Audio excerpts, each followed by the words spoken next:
बिस्मिल्लाहिर्रहमानिर्रहीम। अस्सलाम वालेकुम स्टूडेंट्स, मैं हूं हसान फरीद, आपका फिजिक्स टीचर। स्टूडेंट्स, आज का हमारा आर्टिकल है इंपीडेंस के बारे में। ये इंपीडेंस क्या होती है हम जानेंगे आज के लेक्चर में। तो आइए स्टूडेंट्स स्टार्ट करते हैं आज का लेक्चर।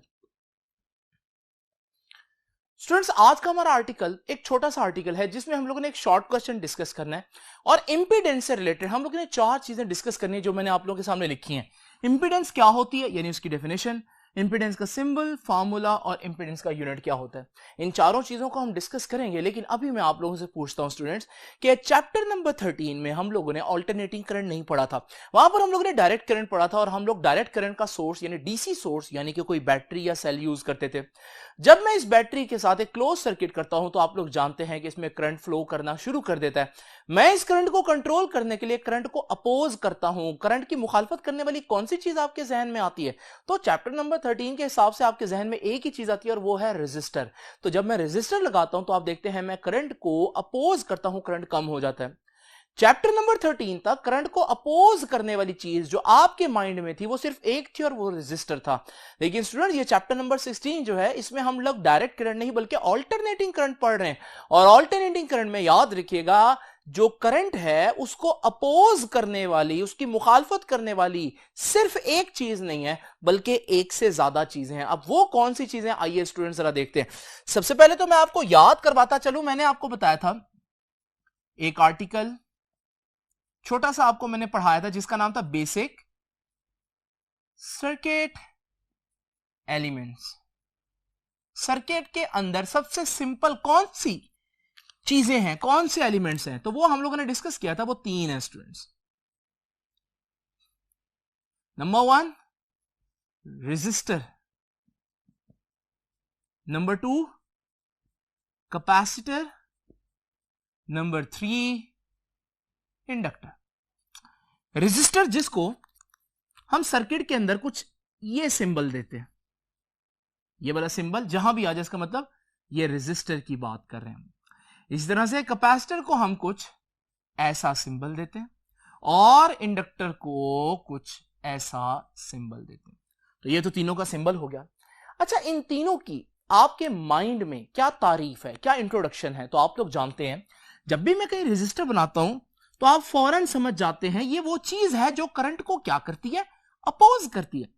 और रेजिस्टर की करंट को जो ऑपोजिशन देना है, कितना वो अपोज करेगी करंट को, उसे हम कहते हैं रेजिस्टेंस, जिसको हम आर से रिप्रेजेंट करते हैं, जिसका यूनिट ओहम होता है। लेकिन स्टूडेंट्स, जब मैं आपसे पूछता हूं कैपेसिटर की क्या पिक्चर है आपके माइंड में, तो आप फौरन कहेंगे सर कैपेसिटर तो वो डिवाइस है जो चार्ज स्टोर करती है। ये आप लोगों ने चैप्टर नंबर 12 में पढ़ा।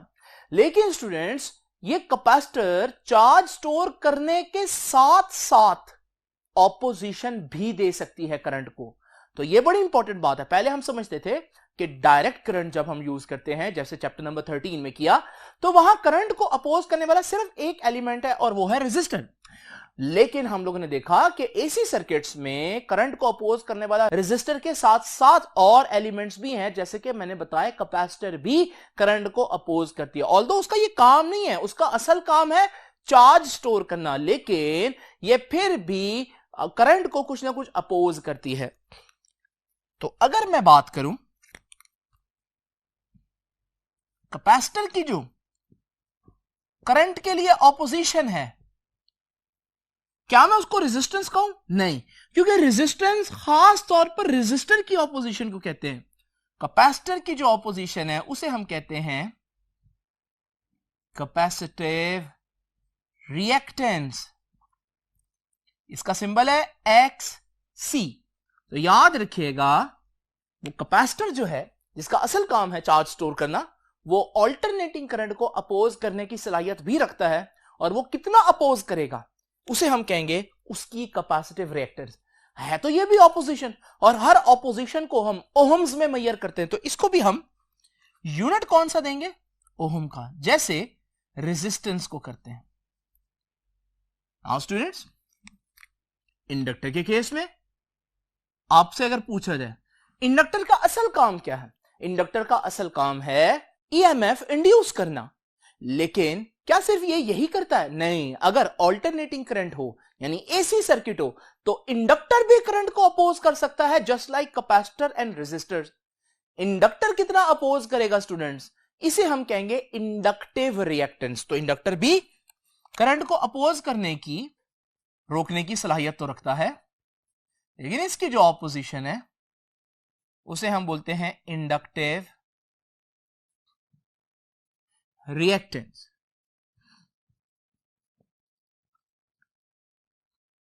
और इसको XL से रिप्रेजेंट करते हैं, और है तो ये भी ऑपोजिशन, तो इसे हम ओहम यूनिट देंगे।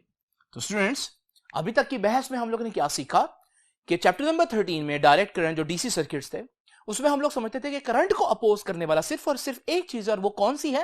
रेजिस्टर। लेकिन अब हमें पता चला कि चैप्टर नंबर 16 में जहां हम एसी सर्किट्स को डिस्कस कर रहे हैं वहां हमारे पास करंट को अपोज करने वाली एक चीज नहीं है, बल्कि तीन चीजें हैं। रेजिस्टर तो करंट को अपोज करता ही करता है, लेकिन कैपेसिटर और इंडक्टर भी करंट को अपोज करते हैं। तो जरा इमेजिन करें स्टूडेंट्स, मेरे पास एक एसी सोर्स है और इस एसी सोर्स के साथ एक रेजिस्टर भी लगा हुआ है, एक कैपेसिटर भी लगा हुआ है, एक इंडक्टर भी लगा हुआ है। अब इस सर्किट में से कितना करंट पास करेगा? क्या यह सिर्फ रेजिस्टर कंट्रोल करेगा? नहीं, रेजिस्टर अपनी ऑपोजिशन देगा करंट को, जिसे हम रेजिस्टेंस कहते हैं। इंडक्टर अपनी ऑपोजिशन देगा करंट को, जिसे हम इंडक्टिव रिएक्टेंस कहते हैं। और कैपेसिटर भी अपनी ऑपोजिशन देगा करंट को, रोकने की कोशिश करेगा करंट को, जिसे हम कैपेसिटिव रिएक्टेंस कहते हैं। तो फिर इस सर्किट में मौजूद करंट को टोटल कितनी ऑपोजिशन हुई, उसमें हमें रेजिस्टेंस, इंडक्टिव रिएक्टेंस और कैपेसिटिव रिएक्टेंस को कंबाइन करके देखना पड़ेगा। ये जब हम तीनों ऑपोजिशंस को कंबाइन देखते हैं ना, तो वो जो टोटल जो ऑपोजिशन बनेगी पूरे सर्किट में स्टूडेंट्स, उसको कहते हैं इंपीडेंस। तो इंपीडेंस क्या है? इंपीडेंस भी ऑपोजिशन है। जो ऑल्टरनेटिंग करंट को कौन देता है? रेजिस्टर या इंडक्टर या कैपेसिटर या सारे मिलके? बिल्कुल स्टूडेंट, सारे मिलके। तो जब हमारे पास एक से ज्यादा ऑपोजिशंस हो, रेजिस्टर भी हो, कैपेसिटर भी हो, रेजिस्टर भी हो, इंडक्टर भी हो, इंडक्टर भी हो, कैपेसिटर भी हो, या रेजिस्टर, कैपेसिटर, इंडक्टर तीनों ही हो, तो फिर जो कंबाइन ऑपोजिशन होगी सारे रेजिस्टेंस और सारे रिएक्टेंस को मिलाकर, उसे हम कहते हैं स्टूडेंट्स इंपीडेंस। तो यहां से हमारे पास इंपीडेंस की डेफिनेशन आती है। What is impedance? It is the combined opposition offered by all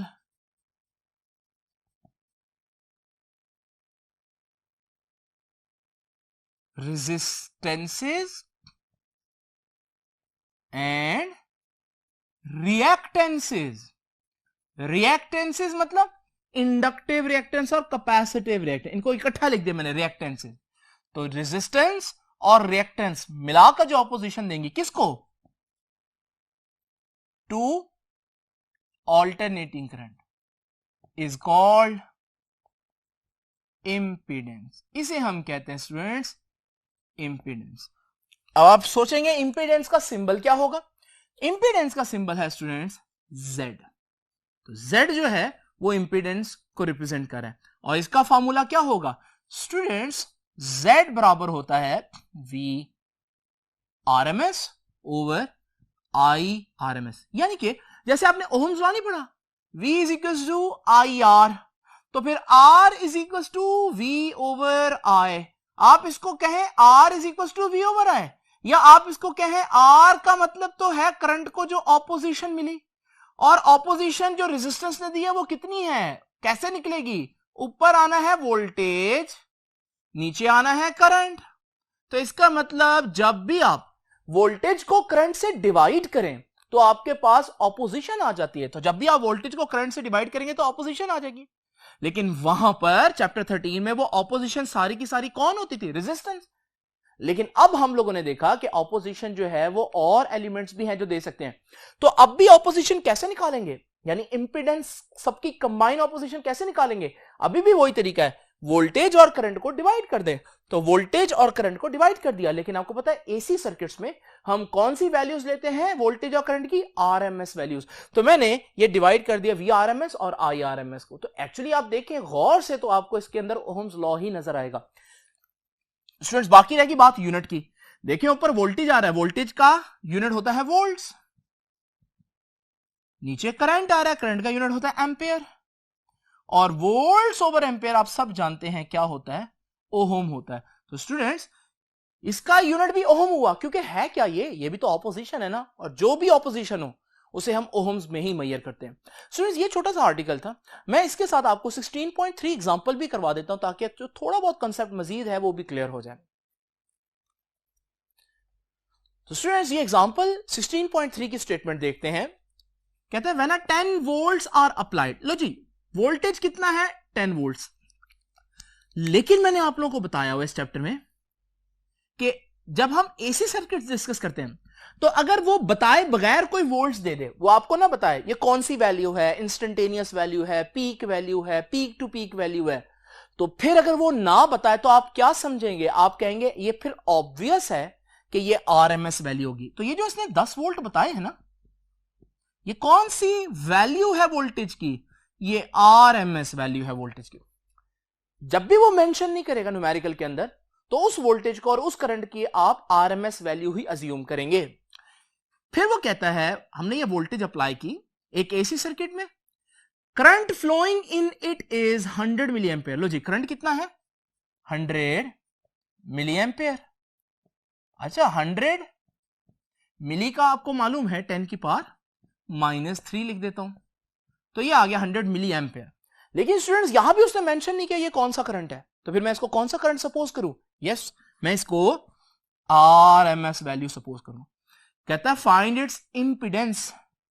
तो मेरे पास इंपीडेंस फिर कितनी होगी? अभी मैंने आप लोगों को बताया कि इंपीडेंस का फॉर्मूला क्या है, वही ओहम्स लॉ से आप देख सकते हैं। Impedance is equal to V RMS over I RMS. अब वी आरएमएस गिवन है, ये देखिए 10 वोल्ट्स, और नीचे आई आरएमएस भी गिवन है 100 into 10 raised to power -3 amperes. Student जब आप इसको डिवाइड करेंगे आपका आंसर आ जाएगा 100, और क्योंकि इंपीडेंस है, ऑपोजिशन है, और ऑपोजिशन का यूनिट हमेशा ओहम होता है। तो स्टूडेंट्स ये था हमारा आज का आर्टिकल, छोटा सा आर्टिकल है जिसको आप लोगों ने शॉर्ट क्वेश्चन के लिए रेडी करना है, लेकिन न्यूमेरिकल में काफी दफा ये पूछा जाएगा। तो न्यूमेरिकल में आप लोगों को इंपीडेंस का कॉन्सेप्ट जो है वो यूज होगा तो पहले ही आना चाहिए। स्टूडेंट्स आपसे इंशाल्लाह मुलाकात होगी नेक्स्ट लेक्चर में, तब तक के लिए अल्लाह हाफिज।